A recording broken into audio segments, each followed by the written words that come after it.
Hello, my Wellish family. Today's guest is someone I'm so excited to bring on the show because if you've been feeling stuck, unmotivated, emotionally drained, or like you can't quite become the version of yourself that you want so badly to be, I need you to consider something. Maybe you're not the problem. Maybe it's your space. Because whether we realize it or not, our environment is constantly shaping our energy, our habits, our mindset. Like your home is either helping you build momentum or it's keeping you in survival mode. So today we're talking to Lisa Morton. She's a designer, feng shui master teacher, and the creator of the intuitive home method, which blends grounding design with energy clearing and feng shui so your home actually supports your health, your joy, and your forward movement.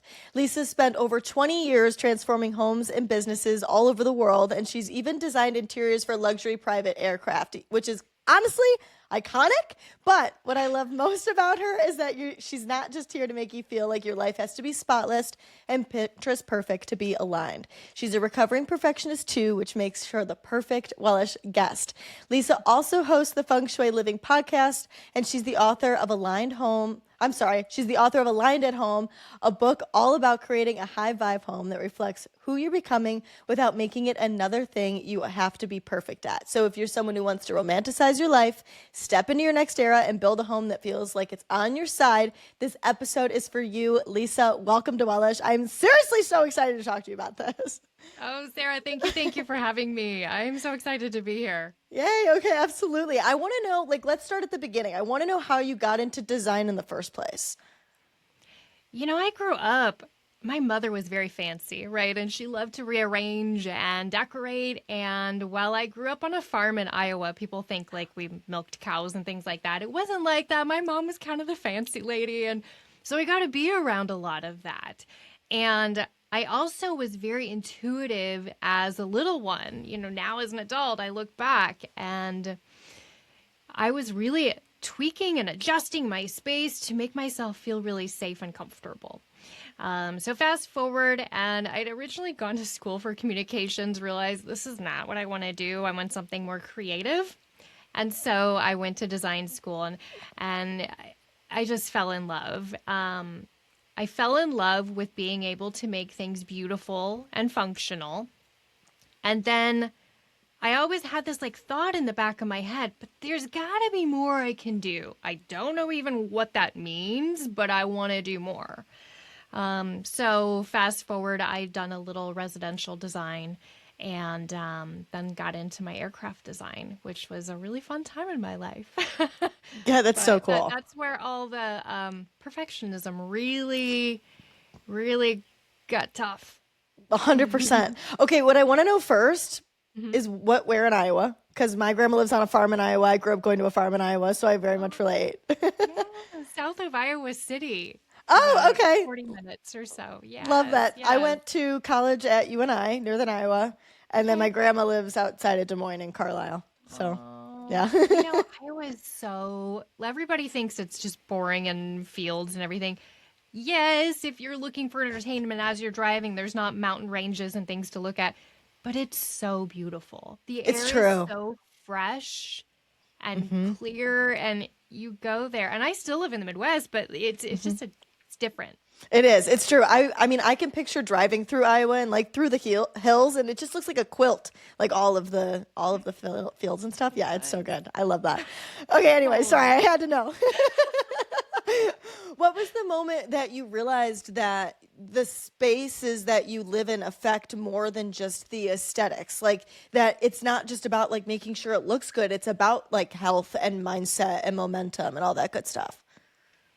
It was really my own experience. I did aircraft design for several years and loved it. I got to travel the world, meet outrageous people, and do outrageous projects. The perfectionism just got really, really difficult to deal with. And I was doing, my mental health took a toll on it. And I started, doing all the things you're supposed to do. The yoga, the meditation, the therapy, I was walking every day. I altered my diet, doing all the things, right? And I couldn't find that missing piece of the puzzle until I looked at my home. And it's funny, it looked pretty right? It was HGTV photo shoot ready, but it was not supporting me. And I look back now and I was like, oh, if only that girl knew what I know now, right? To create spaces to support you when you're going through a difficult time.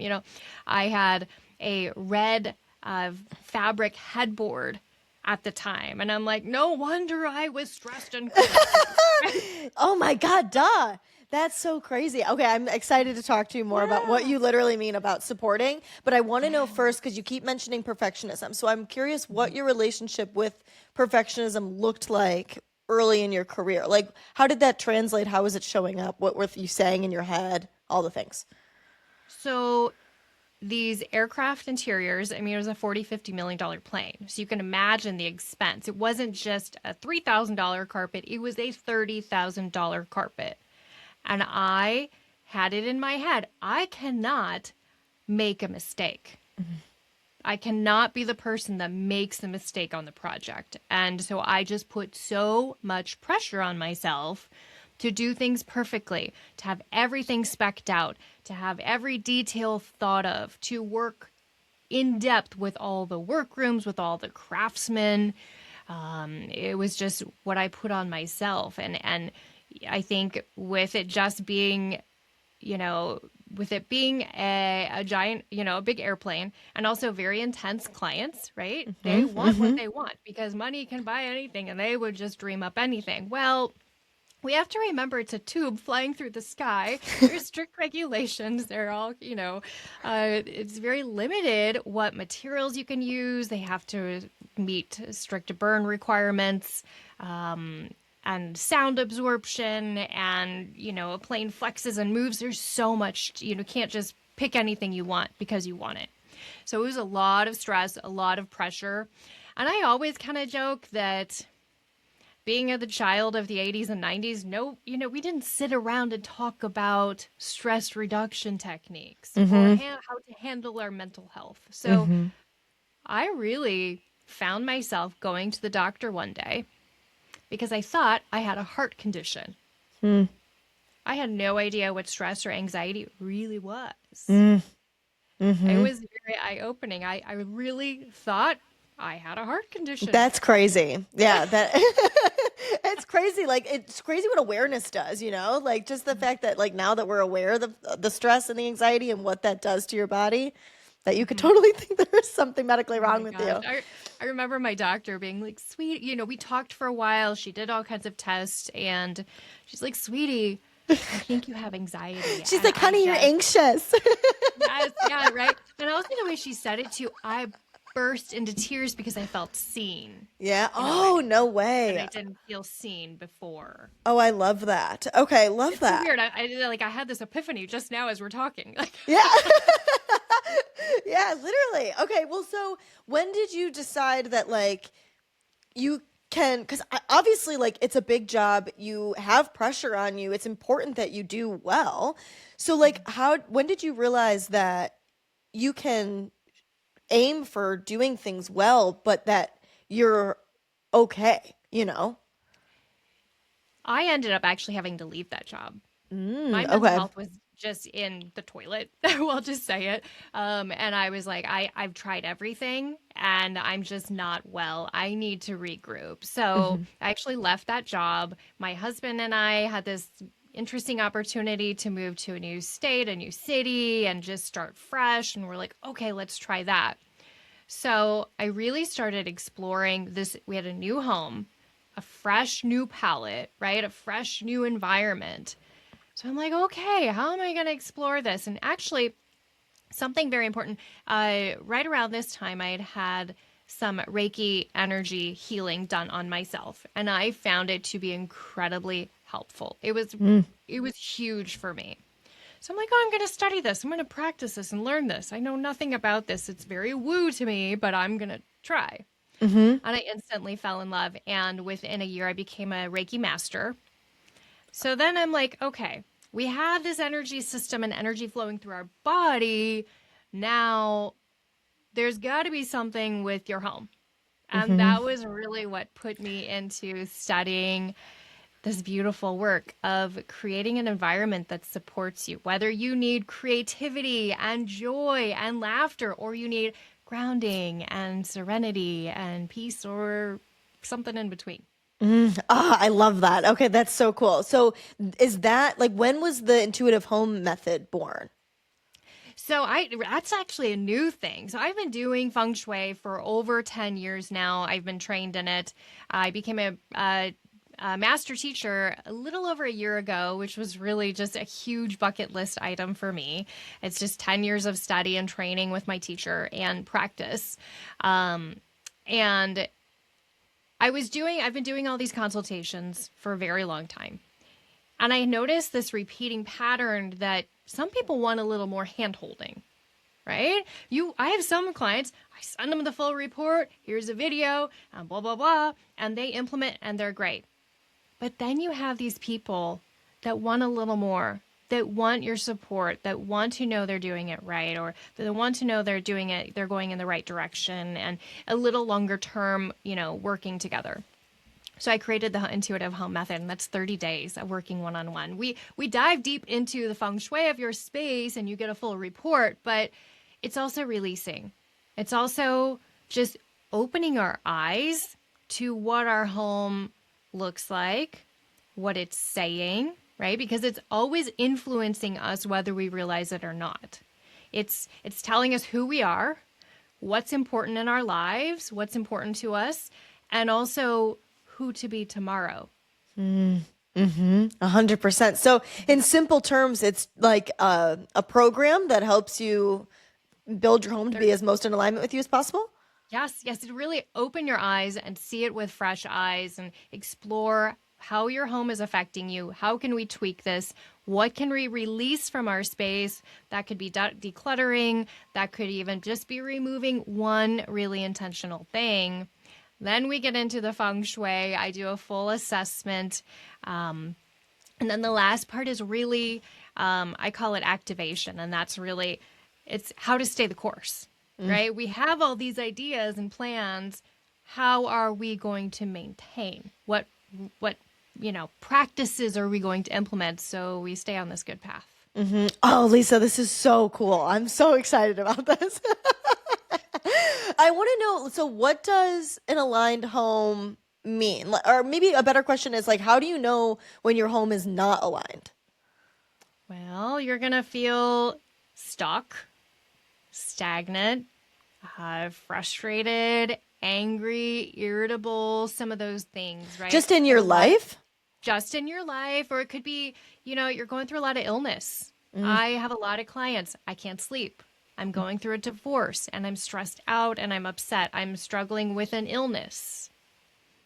Okay. That can tell us that our home isn't supporting us. Interesting. Because we naturally, right? It's our home. We kind of like, walk in at the end of the day and put our feet up. We're not taking time to look around and see how it might be influencing us. We're just going about our day. And just that you don't realize that it's so subconsciously even is impacting you. So obviously you believe that your home mirrors your nervous system? Exactly. Yeah. It's all reciprocal, right? And if we do all these, it's the new year and everybody has all these resolutions. I'm going to walk all these steps and I'm going to do all this. Yeah. It's so healthy. But if your home is not set up to support that, filled with junk food, or the kitchen is cluttered and doesn't make you want to go in there, or has colors that aren't supporting your nervous system as you're in there, right? You're not going to want to go in and make healthy meals. Totally. So something that I thought was interesting that you said was that your home was very HGTV ready, but it wasn't supporting you. So I'm curious, like, even if your home looks good, how do you know that your space is draining you? I have a exercise I send a lot of clients on, and Okay. that's to go outside, take a couple breaths, right? Reset and walk in through your front door as if you were a guest, as if you'd never been there before, and look around your space. We have to take that moment to really reset and be very intentional because it's hard. And look at your space as though you've never been there before. That can be huge. And then there's a way to using feng shui is how we really can dissect it. So we have yin or yang, right? Yin is very quiet and still and peaceful and feels like a spa. We want our bedrooms to feel that way. Mm-hmm. Something that's yang is very, high energy, bright, bold colors, maybe a game room or a gym, right? Higher energy. Yang is more We have, masculine, correct? And yin is more sorry, feminine? yeah. Uh-huh. Okay. Yeah. Okay. And we also have a 5 element system. So Okay. everything in the world fits into one of these 5 elements: wood, fire, earth, metal, and water. And so when we can look at the elements in the space, I look back, I had too much fire and too much wood element, too much high energy in my space and not grounding earth, fluid, water, metal for focus and clarity and precision. So looking at that. And then we also have a bagua map. So this is an ancient map. Bagua means 8 sections, and then there's a ninth center section. And I'll overlay this over top your home floor plan. So a bird's eye view of your home, and we locate these different energy centers. So if someone is familiar with the chakra system, maybe, right? You have Mm-hmm. these different energy centers of your body. Well, you have the same in your home. So if you specifically are looking to bring in more wealth and abundance into your life, we can approach a specific space. If you're struggling with your health, we can approach a space there. Relationships, your career, whatever you do day to day. So there's all these different aspects of your life that we can dive deep into. And a lot of people think it's superstition, feng shui is kind of woo, but it's really just, it's energy alignment. Yeah. Okay. Do you mind sharing the different chakras in the home? So there's different it's called a bagua mouse. We have Oh, these I'm different sorry. guas. Yeah. Mm-hmm. Energy centers, all good. So there's one that's connected to wealth and abundance. So it's wealth, but then also abundance, like a lot of stuff, right? So for my personal example, I have a dog that has an abundance of health issues. And, even my own home, sometimes I have to wake up and realize what's going on. I was storing all this excess amount of medication in this location, right? So it's subconsciously creating this bigger Oh, problem than it okay. needed to be. We have another energy center that's connected to fame and reputation, how people think of what they think of when they hear your name, Mm. right? Then there's love and relationships. This is partnership, marriage, friendship, even just relationships with your coworker, with the mail carrier, anyone, and then also self-love, which is so important. So I do a lot of work here. We also have family and ancestors, because we need to honor our past and where we've been. Mm-hmm. Health of us, health of our families, children, and creativity, which is fun. Mm-hmm. Creativity, if you're creative, if you're an artist, fantastic. If you want to grow creatively, then this is a great place to approach. I also like to always check in here, because as adults, we're on the go. We're doing our work. We're doing our thing. When was the last time you stopped to laugh like a child? Bring Mm-hmm. in that childlike energy. I think that's Mm-hmm. important in life. I agree. Um, and that also connects to our children. If you're looking to grow your family, I don't have children. I have 2 four-legged children, hairy four-legged children. Same. So that's where I focus on them. We also then have self-knowledge and personal growth. If you're studying something, if you're looking to grow a meditation practice or something even more spiritual, that's a great place. Career and life path, what you get up and do every day. Mm. And then helpful people and travel. So this is helpful people that mentor you, that inspire you, whether it's somebody famous or just a good colleague that supports you. And also travel, which is fun. I spent about 2 years traveling nonstop when I worked on this area. In our last home, I just worked on it a lot, and every month I would get a call. It felt magical. I would get a call. Hey, Lisa, we're having a retreat in 2 weeks and we have an extra spot. Do you want to come? Just buy your plane ticket. Okay, I'm on the plane, right? 100%. And right, it feels magical. It feels amazing, but it's really just energy alignment. Yeah. Oh, so cool. So you're saying that like we need to So do we need to have each of those things inside of our home, or is it more like whatever you have and maybe you've got some, maybe you don't? So we want you to have all of these in your home, right? For Okay. kind of a balanced life and harmony throughout. Some people's homes are funky, different shaped, right? So we have to get a little creative. We have to do some adjustments to bring it into alignment. So that's very important. To keep it all in harmony. But then what's important is when we work together, we're not trying to fix we're to have everything in our life going amazing. Sometimes we need things to be quiet. Right? It's like the symphony playing. Sometimes the strings are, the violins are quiet, right? And then something else gets loud in our life. So I always ask goals. What are your goals? And That's what I was I going to do ask have you. Where do you to push start? people, right? I have to push people because they want to be humble and they want to say, oh, I just want to feel really good in my house. No. Okay, that's great. Let's keep going. I'm going to Yeah. push you a Who little more. doesn't? Like, what do you want? Do you want a promotion? Do you want to start your dream business? Do you want to write a book? Do you want to make $1 million this year? And you're saying that your home supports you to accomplish those things. Certainly. And one of my favorite aspects of my work is helping people we add cues. Okay. These subtle, even subconscious cues, right? Say you want a new car, you want a red convertible.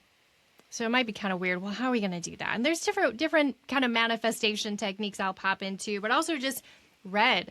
Like, how could you bring in some red so you always have that red at top of mind, like a little pop of a red candle in your kitchen. So you're thinking, oh, red convertible, I'm working towards that. Right? Oh, so cool. Okay, I Really love fun. Even that. artwork can be transformative.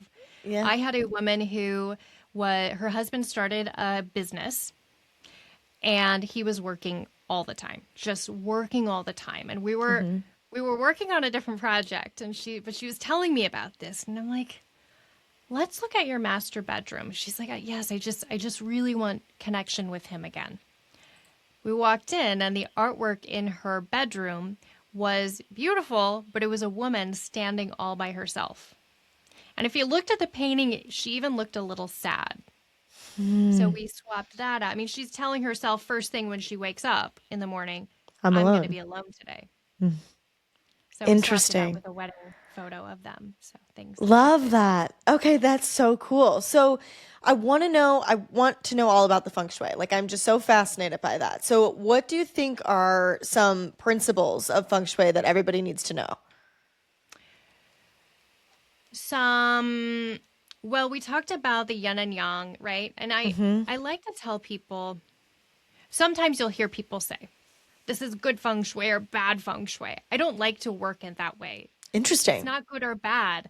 Let's just improve it, right? Everything you bring into your home is either improving the feng shui or making it not so good. So think of it instead of good or bad on a sliding scale, right? Is this going to inspire me more? Is this going to make me feel better? Or is this going to make me feel worse? It's kind of like going to the grocery store. You're going to pick the healthy vegetable or the bag of potato chips, right? Yeah, As you're trying to get totally. healthier, right? Oh, wow, that's so So, interesting. and then you can be really intentional with what you're bringing in. What are you surrounding yourself? Do you have the vase from great aunt so and so that you think is really ugly, but you feel like you have to keep it, I was literally right? going to say that. It reminds me of just like in life, the way that we lean so heavily onto the shoulds and that we're doing what we think is right all of the time instead of just saying, what do you want? Just do what you want to do. Do what makes you feel good. I think of in my last apartment, when I moved in, it was already furnished and I had the bed against the window. And I was like, there's like no light in here. And I know that it's bad feng shui to have your bed against the window. So I muscled the bed over to the side of the I wall by love it. myself because I was like, I got to get the light in here. And I mean, it Yes. changed the entire vibe of the room. So Yes. totally. It puts your nervous system, it puts your body at ease. One of my favorite things to do is suggest the command position. anywhere you can. So we always want that in the bedroom. So you have a solid wall behind you and you can see the door off to a side. We want to avoid having it directly opposite our feet, but off to a side. If you're sitting in your office, a home office maybe, you want to have a solid wall behind. Not have a doorway behind you or anything. You want to see the door. Anywhere, really. A living room, if you can. And it's a cozy nook where you curl up with, your book and your cup of tea, and you really want to just relax. Put yourself in the command position. I do it when I go to public spaces. If it's the weekend and I'm tired from the week and I'm not feeling my best, I will specifically ask for the table in the back so I can have a solid wall behind me. It just makes me feel better. The ancients, they wanted the tall mountain behind the home, right, for protection, and then a valley below so you could see any enemies coming towards you. And this is kind of what we're trying to mimic in our homes. Interesting. So cool. Okay, so if it has one purpose, what is that purpose? Feng Shui in general. Oh, to create alignment. Just to create alignment and create comfort and peace or whatever you need. Okay, that makes sense. So I'm sure it all is, but like decluttering, layout, energy clearing, like what is most important? Oh boy, that's a hard one. I mean, I think it all pairs together really well. Okay. I actually I used to have two different offerings. One was a space clearing and one was the feng shui assessment. And I'm like, they really need to be put together. It's a combination, right? In order to do any work and for it to be successful and feel good and get energy flowing, you need to release. You need to release, and maybe that's not decluttering your entire home. Maybe that it's just letting go of that one thing that's standing in your way, that one piece of symbolism, that one box of papers you've been holding on to because you don't want to go through it. I get it. I know some of this stuff can be really emotional, really hard, but it's so important to release because then that makes space for new. That makes space for new opportunities, for new things to come into your life. And the more you can release and let go of those things that don't connect to your heart, then the more valuable the work is. The space clearing, the feng shui assessment. Space clearings are so, so important. I actually do mine. 99% of all my work is virtual. Okay. I've just done it so long, and I can just, and also there's an intuitive side too, right? Yeah. And so I do remote clearings on homes, and we all need to shake it up and rinse out. I have a friend that calls it the energetic cobwebs. We need to get out. I love that. Stock air from the winter or just emotions. We go through a lot in our homes. We get a bug, we get sick, right? We feel junky in our space, right? Or we have a disagreement with someone in our home. We need to rinse that out.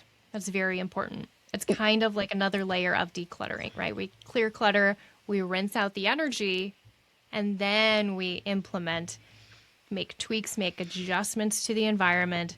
So it's like clearing out and then infusing. Okay, I love that. Okay, that makes sense. So Infusing with the energy you want. Okay.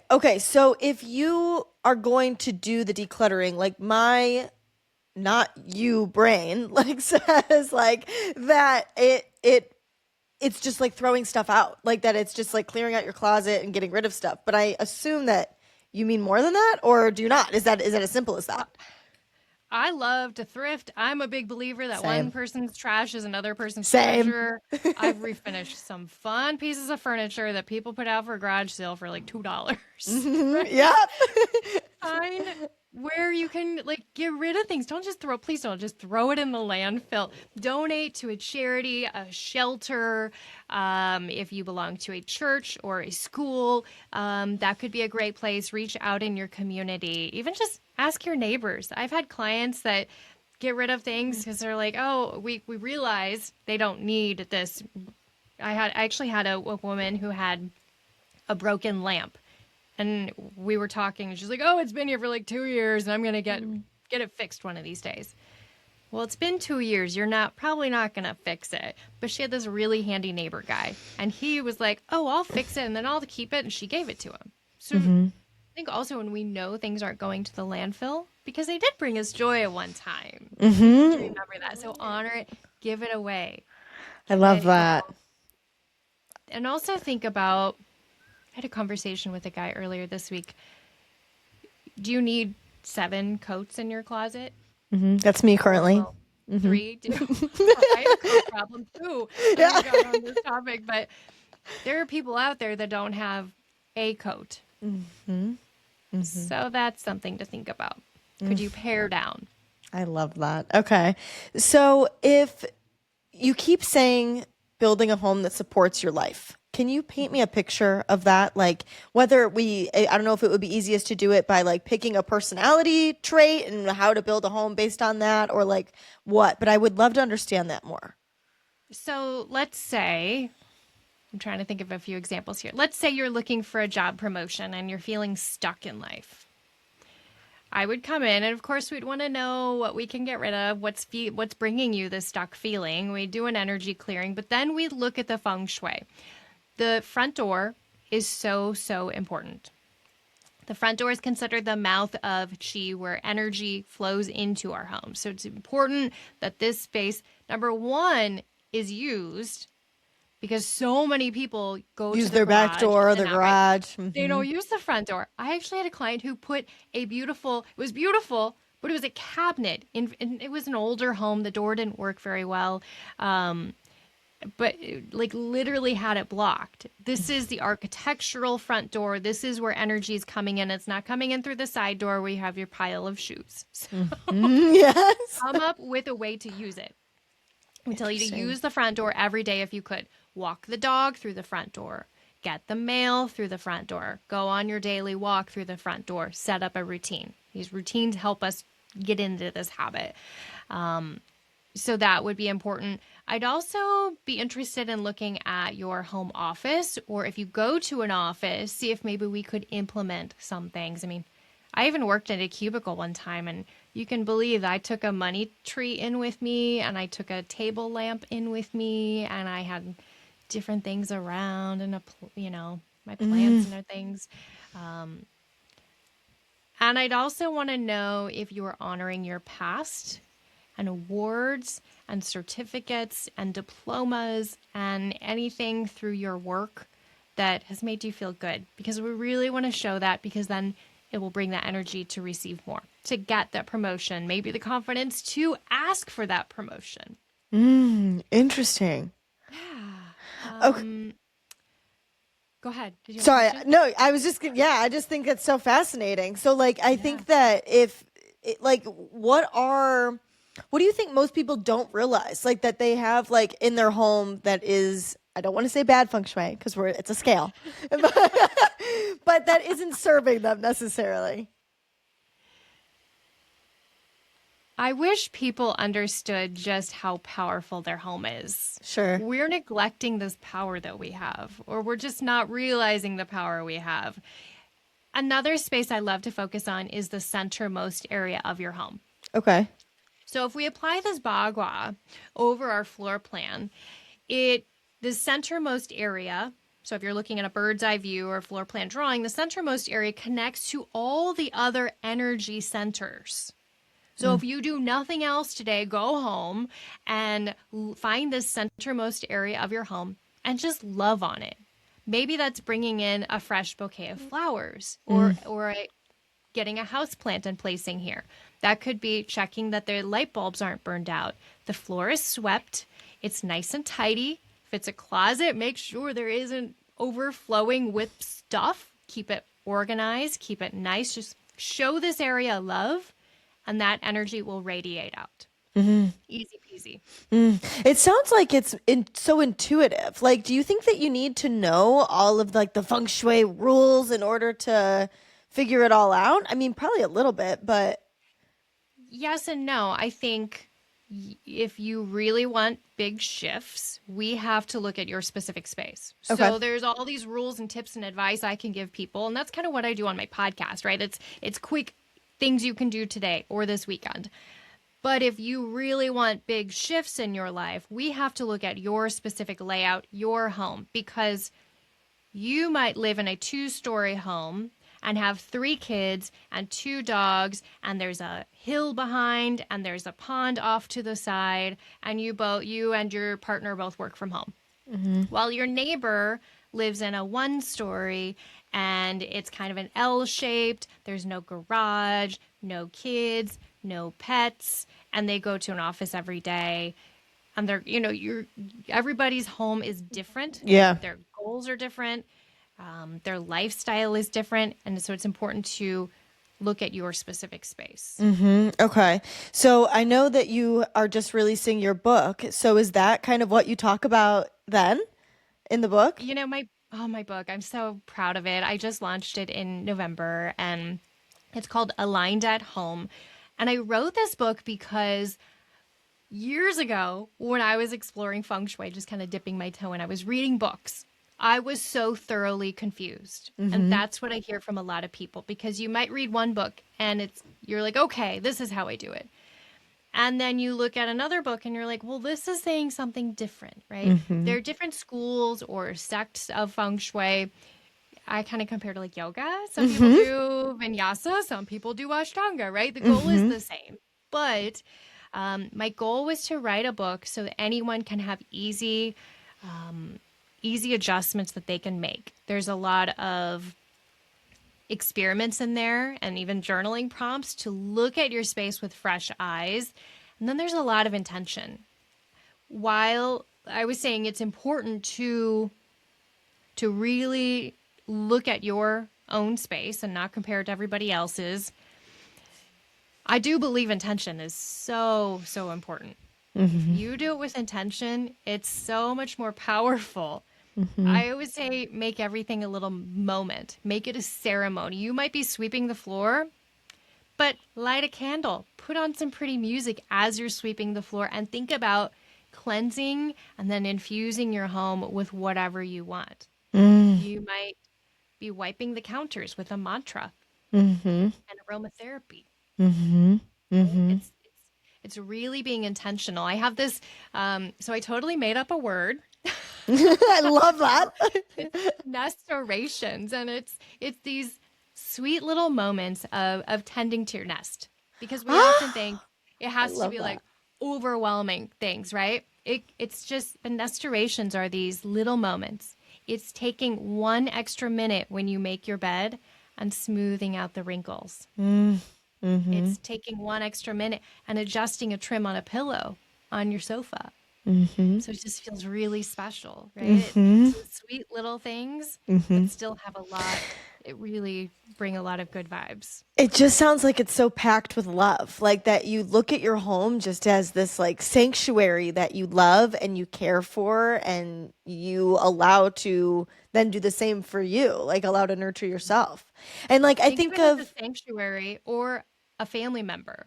Oh, I love that. I love that. If you think of it as like a family member, you're like, oh, I'm going to care for you even more. Yeah. And I really encourage all my clients to give their home a name. I'm obsessed with that. I name my car. I do all of that. I never even thought about doing that with my home. Why don't we name our home? That's so It gives funny. it a power, a connection, and it's so nice. So you don't stress about it. Just let it come to you. Maybe you want to free write and journal and see what comes out. But if you allow the name to come to you, it will come. Do you mind me asking what your home's name is? So our home, so we actually live out on 15 acres of woods, and so we call our property and home, it's called Serenity. I love that. That's so good. It is heaven. Oh, it's so good. I'm obsessed. We'd always lived in more like communities, cities, and things. And when we moved here, we're like, okay, we're gonna, because I grew up in the country, right? And it's so pretty and hilly and wooded here, and so it was day 3. It just comes to you. Oh, and we heard a rooster off in the distance, and my husband goes, "Welcome to Serenity," and we're like, That's it. I Love that. That's so good. Yeah, and you're talking a lot about like that high vibe and the alignment. So, how do you make sure that you don't slip into perfectionism here? Ooh, that's a really good question. That could be a slippery slope. It's, think not perfection, but authenticity, right? Mm-hmm. It doesn't have your picture frames don't have to be just arranged just so, but it's loving on them and arranging them or however you want to do it, Mm-hmm. right? It's not making it perfect, it's making it feel good to you. Who cares what your neighbors think? Who cares what design trends are out there or what, Pinterest says you should do? Follow your heart. Mm-hmm. Just truly designing from your soul compared to like comparing it, like you said, to Hmm. everybody And else. I do like to talk through trends because I think it's interesting. Yeah. If you're doing a project and you're like, I'm stuck, I need some inspiration. Well, then you can Google and see what kind of trends are happening. But just use it as a little inspiration, and it's a way to think about, do I want to do this? Do I not want to do that? Mm-hmm. Then another layer I like to do, kind of add in this time of year, is while this trend is cool, how will that affect the energy in my space? Mm-hmm. So last year we had this big trend. 2025 was all about the deep, moody colors: Mm-hmm. chocolate brown, burgundy, navy, charcoal gray, hunter green, right? Mm-hmm. And they're beautiful. And I would see all these beautiful shoots of these homes and these deep, moody colors. But we have to be aware that when you have too much of this around, it puts us in this energy. It's kind of like wintertime, right? It connects, it's more yin, right? It's quieter, it's softer. So you're not going to wake up every day and feel super motivated to get those things done. So if you Mm-hmm. already struggle with that, I'd caution you about these deep, moody colors, right? We need to bring in some balance, maybe some medium tones, some lighter tones, or just see how else you could bring in these deep colors through a throw pillow or, a rug, right? Mm-hmm. So it's important to look at these trends and see what's fun and what you like, but then also how will that affect me and my family? Mhm. And how does it support you? Like making sure that you're making choices that support what you want to achieve in life. Interesting. Mm, So, what do yeah. you think is like, what does healthy improvement of your home look like compared to like this obsessive control in home design? I think it's going slow Mm. because I've had clients in the past that move into a new home Mm-hmm. and I want it done tomorrow. I years and years ago, I actually had a client who would move his home every 3 years Mm-hmm. and start fresh with everything. Mm-hmm. They would take like 2 suitcases of personal items, everything sold with the house, their new house. They'd completely furnish it brand new. I think it's so important to go slow, especially in a new environment. Sure, you need a bed to sleep in day one, right? Yeah. Maybe a place to sit down on. Yeah. Um, but go slow and see how you feel, how your energy feels in the environment. Think about how you might move through the place. You might have this great sectional sofa in mind that you want to buy, but are you really going to have enough room? And yes, we can measure, but there's also an energetic sensation there too, right? How it's going to flow. So I think it's just the key is go slow. Don't be in a rush. Again, we want it photo shoot ready, but just go slow. I can imagine that it would be the same if, like, you're listening to this episode today and you think my space totally doesn't support me. I want to redesign it. You would say the same thing to move slow through that redesign process? Go slow, go intentional, and leave opportunity for the future. Okay, so think about leaving specific spaces empty, right? When we go into a space and everything's like over designed and every maximalism to the extreme, it doesn't give our body, if we're looking at a bookshelf, right, we're going kind of going left to right, we need like quiet moments in our house. So that might be not color out colorful everything. It might be a neutral rug that remains quiet. I have this saying, when everything's screaming, you can't hear a word. Mm-hmm. Right? So we need those cool pieces that really say something, the artwork that's very special and connects to our heart. But then we need a sofa that's muted and quiet. It's all about kind of balancing as you're doing this. I think that's really important, and also leave the space for fun things you want to do in your future. If you want to travel more, well, leave some space so you can, in the next couple of years, you can bring home some treasures from your travels and then put them on display. It's fun when you have a prod, like, oh, I'm going to keep hunting for just the right vase to go on the table. Yeah, totally. Okay, I love that. And it reminds me of the red convertible thing, that you have the red candle to look and remember the convertible. You've got the missing space. You think, I got to book the trip because I Oh, need heck that. yeah. You got to book the trip.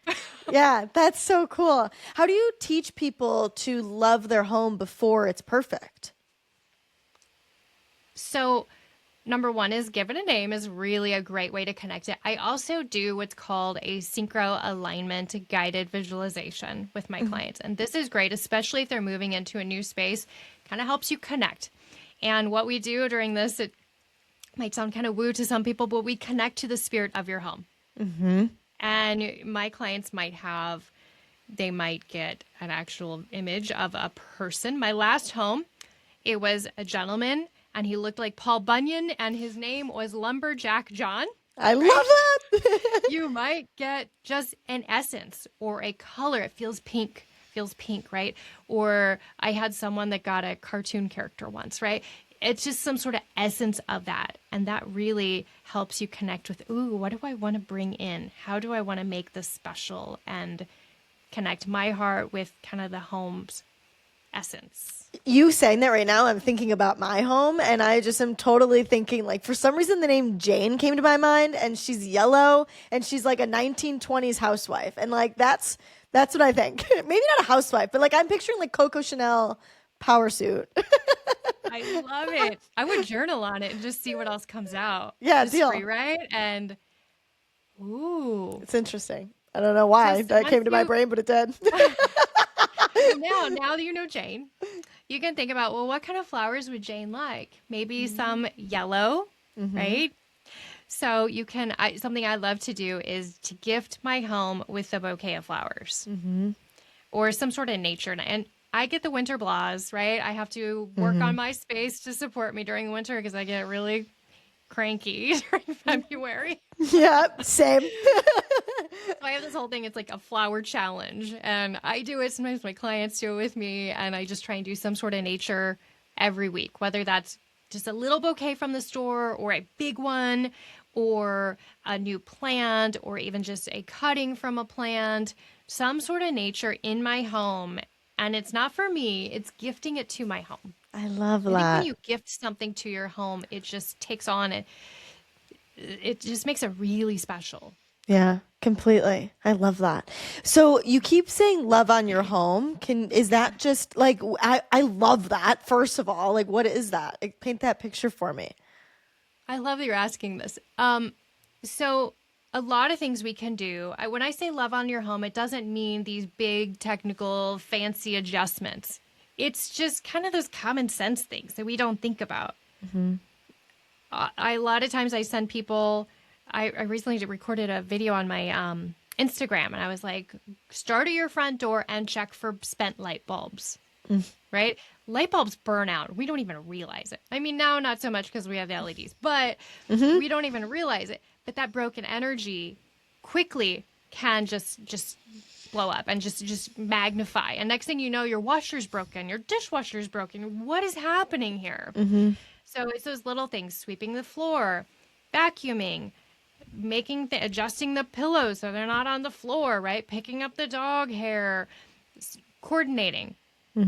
If you have it's a pantry, well, go through your pantry. When was the last time you went through it and tossed some things? And we always want to show abundance. So if you get down to just a few crumbs in the cereal box, Throw it away. out, snack on them, throw it away, and start fresh with a full abundant box. So it's just simple little things that we can do, but it adds up. What's interesting is that it doesn't sound like you're doing things that you're spending all of your money. Like you're doing intentional, small, pretty regular, everyday things to make that Yeah. happen. I always tell my clients to shop their own home. Say, we need a water element in your living room. Well, probably somewhere you have something that's either blue or black in a closet, whether it's a candle or it's a throw pillow or a throw across your sofa.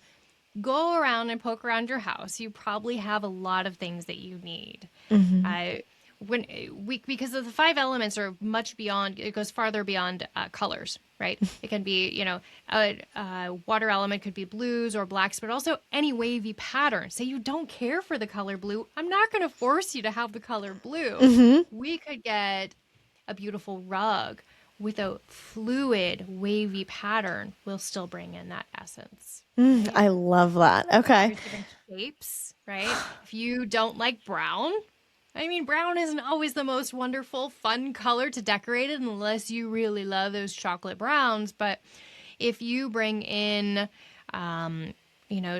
square shapes help ground you and bring you stability. I always say the paper bag floating in the wind kind of day, if you have one of those, you need to feel grounded, right? So square shapes in your environment, big textural, chunky rugs or throws or landscapes in artwork.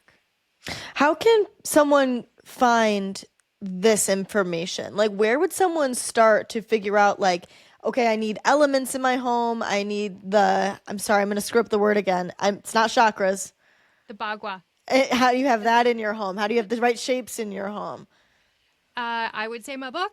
That's what I was No. wondering. Okay. I break down the most important areas to look at. We get into a whole series of things. You can go at your own pace. You can dive in.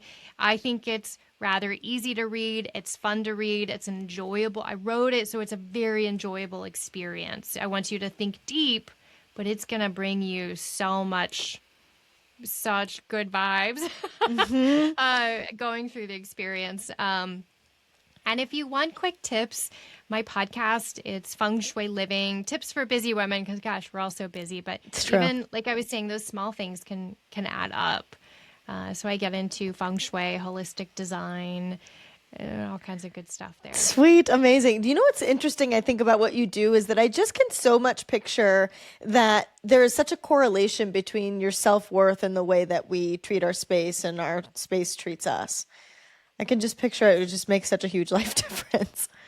It is. And I'll go in homes and it's easy to see how they value themselves, what's important in their life. Maybe they don't, every room is beautiful and clean and organized and functioning well, but their master bedroom, it has been covered in a thick layer of dust. The sheets are old and pilling, right?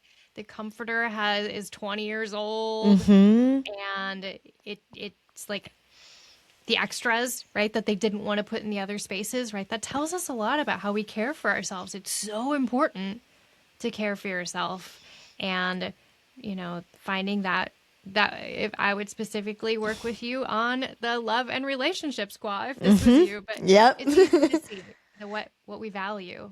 Yeah, it's so interesting. I think too, like just to give the opposite perspective, if like your home is like all white and perfect, that it's like that you're holding yourself to this like such a high standard and everything has to be perfect and you're critical and of yourself and all of the things. So it is interesting when you take a step back and just being open to whatever it is that your home could be saying about you and then how to infuse what your goals are. It's fascinating. And there's a way to stay. Like I like a rather more minimalist home. I have Same. more neutrals and I like it kind of quiet. It doesn't mean we have to bring all these decorations or statues of anything in. What I would say, the best homes, you'll know they feel good, but you won't necessarily know. Like the design will match the person, the styling will match the person, what they like, what they want, but it will feel really good. I love that. That's amazing. Okay, with all of my guests, I play a rapid fire question game. I call it kind of toxic, kind of well. What it does essentially is highlight for my guests who seemingly have it all together, just a little bit of humanity. So, but because you are normally pretty healed, it really shows, just that you maybe don't feel certain ways anymore or that you've got good advice about certain things. So, I've got Boy. 8 rapid fire questions if you're down to play. Okay, I'm ready. What I'm or ready. who are you jealous of right now? What or who am I jealous of right now? Anybody who lives in a warm climate. Same. Literally same. I was getting real ragey today. It was so snowy. What's a moment recently where you caught yourself ignoring your own needs or that you chose yourself instead? This seems silly and little, but I did notice I was taking a friend to a yoga studio that I practice, and my yoga practice, I've practiced for 20 years. It's a part of who I am. It's a very deep experience, not fitness for me, right? And I found, it's so important for me to take that time to myself, and here I am like, and of course, I want to show her, welcome her in, and show her where the bathroom is. And I'm like, okay, I'm overdoing this. She's capable. So I caught myself, and I was kind of angry at myself because I took away from that's like my 1 hour every week that I just surrender, and it is all me. And Totally. 100%. I totally know what you mean. What is a should, like an expectation that you've put on yourself that you've let go of, or one that you know you still need to? I can be a workaholic. I know I should go slower. I try. It's kind of who I am. I like to move. I talk fast. I think fast. I work fast. That's my should. I know I should slow down, and I do try, and I schedule time, but I know I should do more. Yeah. You're hilarious. Yeah. What's something that makes you quick to get annoyed or angry? People that don't stop at stop signs. Yeah. Good one, real. I'm a rule follower with driving. Like I'm a you rule you follower, can make it a period. quick stop, but don't just like drive on through. The rules apply to you. You're not above the rules. I relate to that. What's a toxic thought you still catch yourself believing? A toxic thought that I okay, this is a good one, that I need to be perfect for my family beyond my immediate family. I think we have, parents and things have expectations, and, being brought up a perfectionist, right? It's easy when I go home or when I'm around them to slip back into some of that. I have to be very mindful. That's fair. What's a wellness rule or trend you don't buy into? A wellness rule or trend, bizarre diets.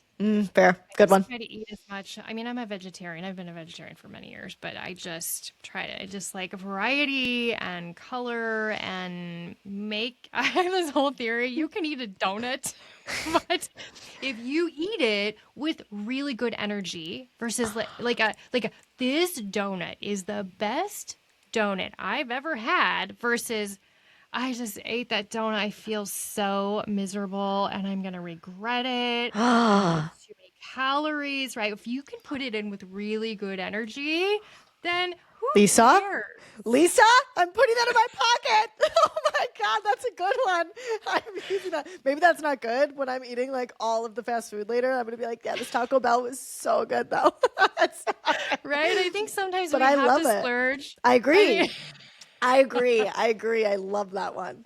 yeah, but I don't buy into the weird limiting for 6 weeks and then go back, and It never works. I just need like a daily. I'm very repetitive in my eating. I like boring foods. I don't like crazy stuff. I'm simple. Give me a salad and a carrot stick and I'm happy. Good to go. I love that. If you could leave my wellish friends with one piece of advice on becoming more well than toxic, what advice would you give them? Let go of the perfectionism and find who you truly are. There's really, really a lot of beautiful experiences in that. Even though it's hard, it's beautiful and it's a wonderful experience to find that, like, what actually makes you happy, what actually lights you up. Beautiful. I love it. Where can people find you? Where can they buy your book? I know you briefly mentioned like what are your Instagram handles, social media, all the things. So my website is purelivingwithlisamorton.com. And you can go there. There's links to my podcast and my book there, but you can snag my book on Amazon if you want. It's called Aligned at Home. I'm this person, I'm like obsessed with getting signed books. Like I will drive to a different state. I will like hunt somebody down to get them to sign my book. So if you want a signed copy, you can get that on my website too. Okay, amazing. And then my Instagram is at Pure Living with Lisa Morton. Facebook, everything's at Pure Living with Lisa Morton. And then my podcast is Feng Shui Living Tips for Busy Women. So, like, anywhere from 12-minute episodes to 35, 40 minutes, but most of them around 20 minutes, like a commute, right? You can learn great stuff while you're on your commute in the morning, right? Or on the way home. I love I'm fully subscribing and I'm buying your book. I'm really excited about it. So I will be doing both of those things. Thank you so much for being here. This was seriously so incredible, so educational. I appreciate all of your insight. Thank you so much for having me. It was really great. And those questions at the end were really, really good. Good. I'm glad you like them.